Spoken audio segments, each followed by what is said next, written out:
Have you ever watched a movie and thought, wait, what even is that car? It's sleek, it's menacing. It glows under the desert sun and somehow feels more alive than the actors driving it. That's the Wraith's Turbo Interceptor, a car so impossibly futuristic people thought it was CGI in 1986, but it wasn't computer trickery. This thing was real. A full-functioning prototype built by Dodge that somehow escaped the racetrack and became one of the most mysterious machines in movie history. It wasn't just fast. It was terrifyingly advanced mid-engine layout twin turbos, aerospace-grade aerodynamics, decades ahead of its time. And yet it vanished almost as quickly as it appeared. No production run, no sequel, no replicas, rolling off any factory floor. Just whispers, rumors, and one surviving car locked away in Chrysler's museum. Today, we're diving deep into the ghost story of that machine with 20 weird facts about the Wraith's 1986 Dodge M4S Turbo Interceptor that'll make you wonder how something this legendary ever got forgotten. S20, a prototype built for the track, not the screen.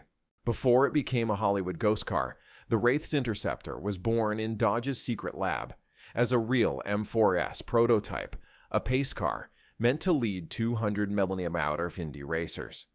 This wasn't built for glamour. It was designed for pure speed. Engineers poured serious money and data into it, racing consultants, wind tunnel tests, performance trials, the whole deal. It was supposed to show what Detroit could do when it aimed for perfection. But instead of pacing the Indianapolis 500, the car found itself speeding through desert roads in a supernatural revenge movie. Ironically, it was too real for Hollywood. Most movie cars are ordinary rides in costume. This one was a full-blooded machine that could actually outrun its own legend. 19. The name M4S actually means something. M4S wasn't a random jumble of letters. It stood for mid-engine four-cylinder sport, and in 1986, that was practically heresy in Detroit. Back then, American performance cars were still worshipping front-engine V8s. A mid-engine setup with a small Turbo 4 sounded like blasphemy. But Dodge wanted to prove it could think like Ferrari, not Ford. The result?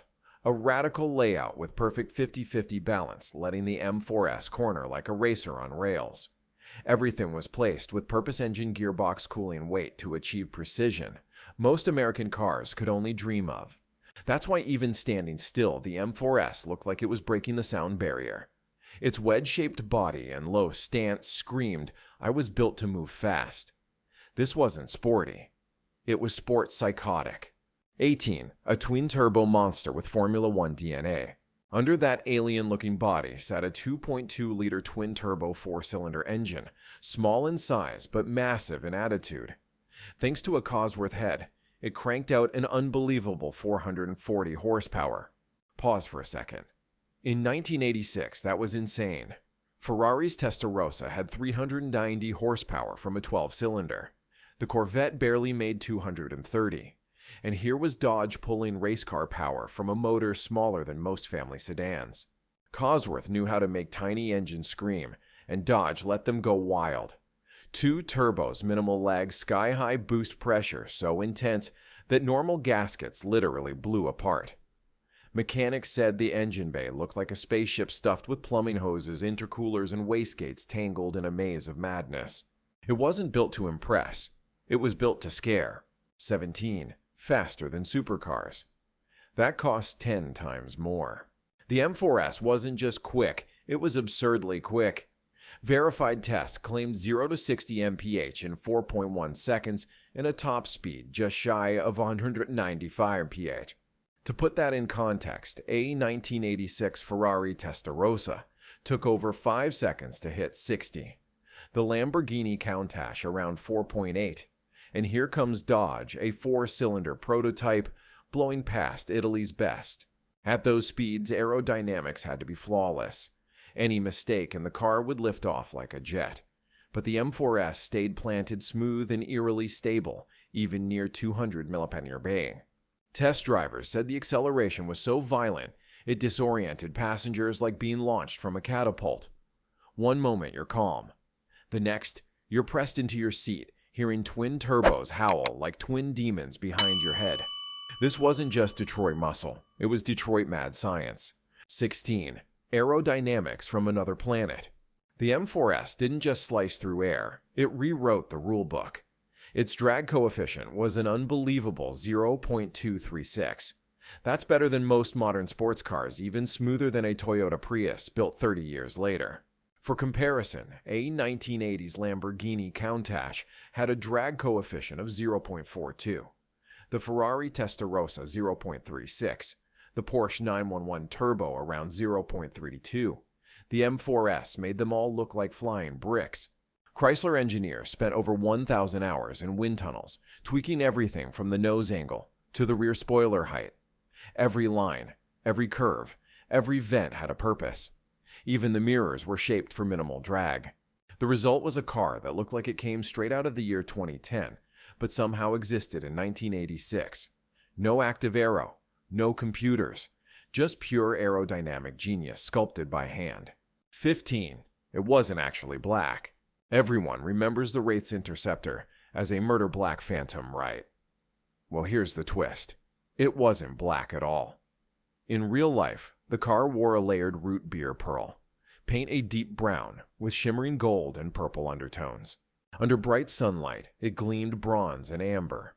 In shade, it turned nearly jet black. And under studio lighting, it looked like something out of a dream. The movie's cinematographer hated that discovery. They wanted it pure black to match the film's dark tone. But repainting would have delayed production, so they shot it strategically, mostly night scenes, heavy shadows and camera angles that hid the brown tones. The irony, that paint job cost more than a standard repaint would have. But fans who have seen the real M4S say it's even more hypnotic, shimmering with depth that no flat color could ever match. The Wraith's car didn't just look alive on screen. It actually was every time light touched it differently. 14. 6 cars. 2 real beasts. 4 sacrificial shells. For the Wraith Dodge and the studio didn't gamble on one precious prototype. They built 6 versions of the M4S. 2 were fully functional performance cars, genuine high-speed monsters with working engines, real suspension, and top-tier handling. The other 4 fiberglass shells built purely to die for the camera. Each shell had a specific purpose. One for explosions, one for rollovers, one for wall impacts, and one as backup. They were mounted on simple tube frames. No engines, no tech, just light and disposable. Here's how the magic worked. The real cars handled the sleek driving shots. Then when destruction came, the crew swapped in a shell and Hollywood editing made it look seamless.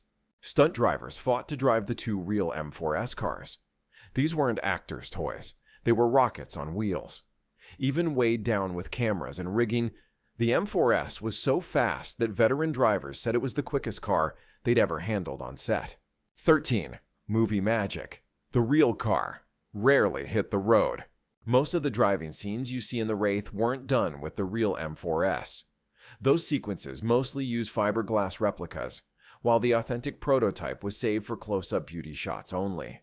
The replicas looked perfect when parked, but once moving, they handled completely differently. They were lighter, twitchier, and nothing like the real M4S. Stunt drivers had to constantly adjust between cars, because the real one could corner at speeds that would flip a replica. Under the hood, those stand-ins ran on small block Chevy V8s, reliable, easy to maintain, but with the wrong sound and behavior. So in post-production, the sound engineers dubbed in the real M4S engine note, recorded from hours of test runs to match the on-screen footage. Meanwhile, the original prototype was treated like royalty. It had its own trailer, its own mechanic, and even its own insurance policy. Because technically, Dodge still owned it. And losing that car, unthinkable. 12. A quarter-mile demon in disguise. On paper, it was just a 4-cylinder prototype. But on the strip, the M4S could run a quarter mile, in the high 12-second range numbers that in 1986 put it in serious muscle car territory. Think about it. Back then, cars running in the 12s were highly modified Corvettes or drag-prepped big blocks. And here comes this mid-engine 2.2-liter turbo beast doing it from the factory floor. Its trap speed at the end of the run, around 115 mph, pure madness for a car that size. The twin turbos would hit like a hammer at 3,000 RPM, and once the boost kicked in, it felt like a slingshot. Drivers said the power band was brutal and narrow, fall below 4,000 RPM, and you'd wait for the turbos. Go past 7,000 and you'd lose the sweet spot. Perfect runs demanded precision, one missed shift, and your time jumped into the 13s.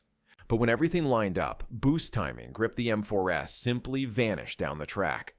A 4-cylinder that could embarrass V8 monsters. 11. Designed by the wind. Not a pencil. The M4S didn't start as a sketch, it was born in a wind tunnel. Every inch of its body was sculpted by airflow, not imagination. The wedge-shaped profile wasn't just for looks. It minimized drag-improved stability, and gave the car that razor-sharp silhouette that made it look fast even while standing still. Every curve vent and contour served a specific aerodynamic purpose. Chrysler engineers used smoke trails to visualize how air moved around it. They discovered tiny vortices behind the front wheels and reshaped the body to eliminate them. Even the rear window's angle was tested dozens of times. Too steep caused turbulence, too shallow killed visibility. They even tested door handle shapes for air resistance. The result was a car that sliced through wind so efficiently, it created new problems. There wasn't enough downforce for cornering at high speeds. So engineers added a subtle rear spoiler that automatically deployed above 100 mph.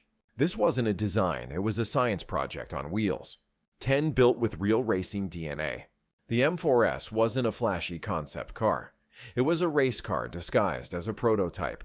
Chrysler brought in actual motorsport engineers, people who'd worked on Can-Am Trans Am and kart racing programs.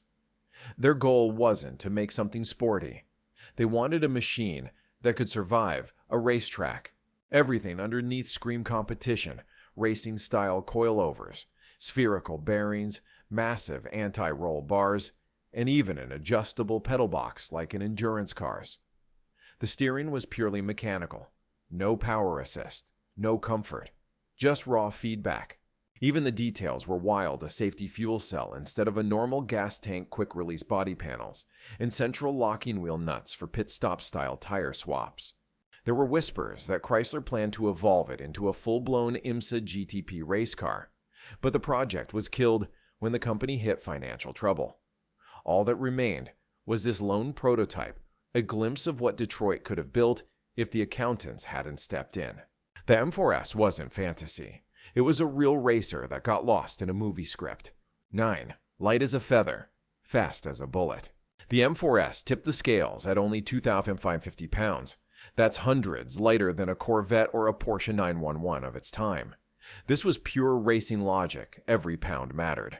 The entire body was made of fiberglass, saving massive weight over steel. The suspension pieces were aluminum, the wheels magnesium, and even some bolts were titanium. Yes, titanium on a concept car.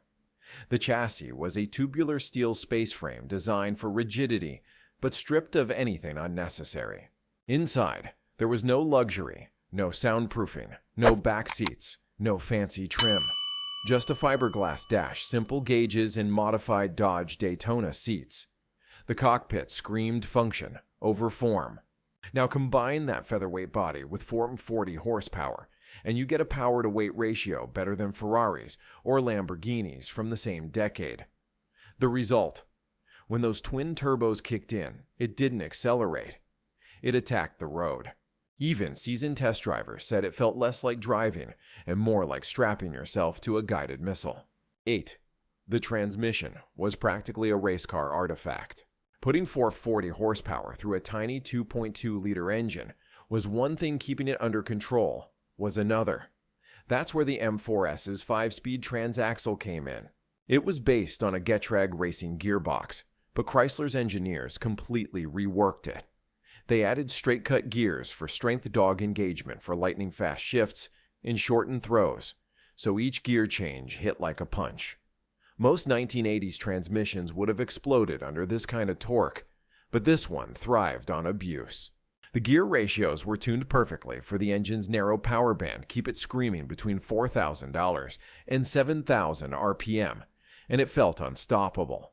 Top gear was so tall that at 190 pari, the engine still hadn't reached redline. And the tech didn't stop there.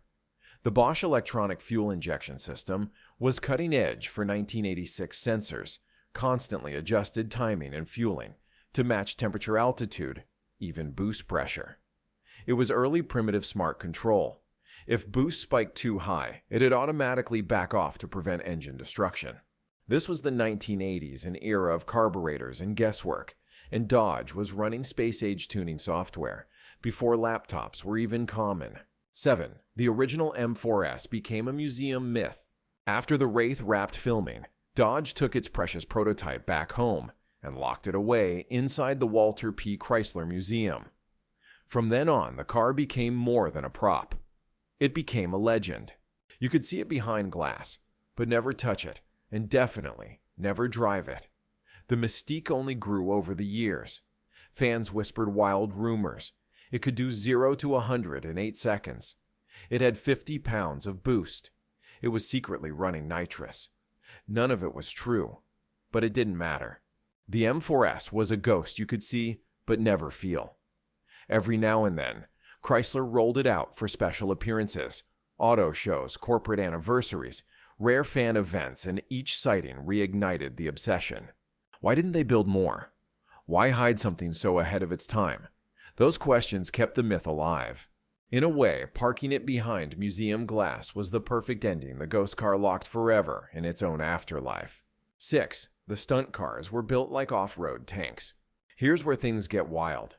The cars doing the high-speed jumps, crashes, and chases in the Wraith weren't the real M4S prototypes. They were Frankenstein stunt cars built on off-road buggy frames. Underneath those sleek fiberglass shells was a maze of massive steel tubes welded together for strength.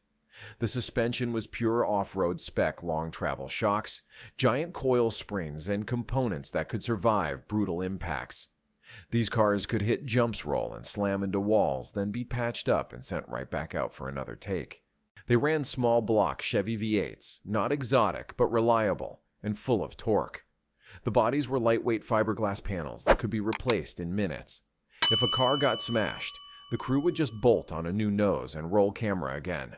One stunt driver called them indestructible cockroaches on wheels. They weren't pretty underneath, but they got the job done, making the Wraith's chase scenes some of the most intense of the 80s. Meanwhile, the real M4S sat safely in its trailer untouched. It was too valuable to risk the hero car never took a hit. 5. A tragic on-set death that haunted the production. What was supposed to be a fun supernatural car movie suddenly turned heartbreaking.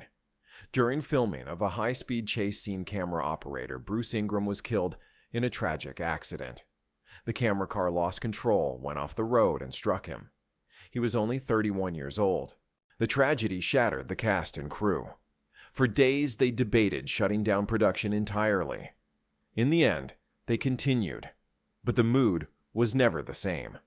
Many said an eerie feeling lingered around the set afterward, especially near the cars. It was as if the movie's dark supernatural themes had crossed into reality. The film's ending credits quietly dedicate the Wraith to Ingram's memory, a tiny, easily missed line most viewers never notice. But in Hollywood, the impact was lasting. The accident led to new safety standards for camera setups and chase scene protocols across the industry. In a haunting twist, a film about death and vengeance had claimed a real life in the process. And that tragedy forever linked the M4S with something deeper, a sense that maybe it was never meant to exist. 4. The car that healed itself was pure practical genius. Remember how the Interceptor magically rebuilt itself after being destroyed. In 1986, that looked like cutting-edge CGI, but there was no CGI at all. It was all old-school practical effects and jaw-dropping precision. Here's how they did it. The production team had multiple versions of the M4S, some pristine, some deliberately wrecked. They would film the destroyed car first, then swap in a flawless one in the exact same position, down to the angle of the wheels and the distance between tires. Every regeneration scene was meticulously measured background lighting, Even steering wheel placement had to match within inches. The crew built custom rigs and marks on the ground so they could align cars perfectly between takes. Then through clever editing, the transition looked like the car was literally rebuilding itself on camera. The result? A visual trick so convincing that even decades later fans assume computers did it. But no, it was pure 1980s craftsmanship. In fact, many modern VFX artists still point to the Wraith as proof that practical beats digital when done right. It wasn't movie magic, it was manual precision disguised as magic. 3. The supercar America never got. Here's the heartbreak. Nothing even remotely like the M4S ever made it to production. It remained a one-off unicorn, a glimpse of what could have been if Chrysler had gone all in. And they could have. The car already had the engineering mid-engine design race-grade chassis, 440 horsepower, all the ingredients of a world-class supercar. But in 1986, Chrysler was broke. They were busy selling minivans and K-cars, not chasing Ferraris. Building the M4S for real would have cost a fortune, and few people back then would pay Ferrari prices for a Dodge. Even Lee Iacocca reportedly loved the car, but couldn't justify it financially. So the dream died before it began. The closest we ever got was the Dodge Spirit RT, a four-door sedan that used a watered-down version of the M4S engine front-wheel drive, no mid-engine magic, no exotic body. It was like watching a comet turn into a candle. The M4S proved what Detroit could have built if corporate politics and money hadn't gotten in the way. It was the American supercar that never happened, and that's exactly why it still hurts. 2. YouTube brought the Wraith back from the dead. For years, the Wraith and its M4S Turbo Interceptor were forgotten relics, a cult memory from VHS tapes and late-night cable reruns. Then came YouTube, and suddenly, this ghost car was alive again. Clips, retrospectives, reaction videos, the algorithm fell in love with it. Young gearheads who weren't even born in the 80s started obsessing over that black phantom from the desert. Comment sections filled with, "Why didn't Dodge make this? Someone needs to build one." And people did. Fans around the world began creating replica projects, reverse engineering the car's shape from blurry screenshots. Some used Pontiac Firos or Toyota MR2s as donor cars, while others went all out with custom frames and fiberglass bodies. A few modern replicas even hit 500 horsepower, matching or surpassing the original specs. Whole online communities now collaborate on parts, dimensions, and builds. The Wraith's legacy went from forgotten to reborn through fandom, a digital resurrection powered by obsession. And maybe Dodge noticed. There are whispers about a modern concept inspired by the M4S. Will it ever happen? Probably not. But on the internet, dreams never die, especially ones shaped like this car. 1. A car so advanced, it broke the 1980s. Here's the final and strangest truth. The M4S wasn't just good for its time. It was so advanced, it felt like it came from the future. Compare the numbers.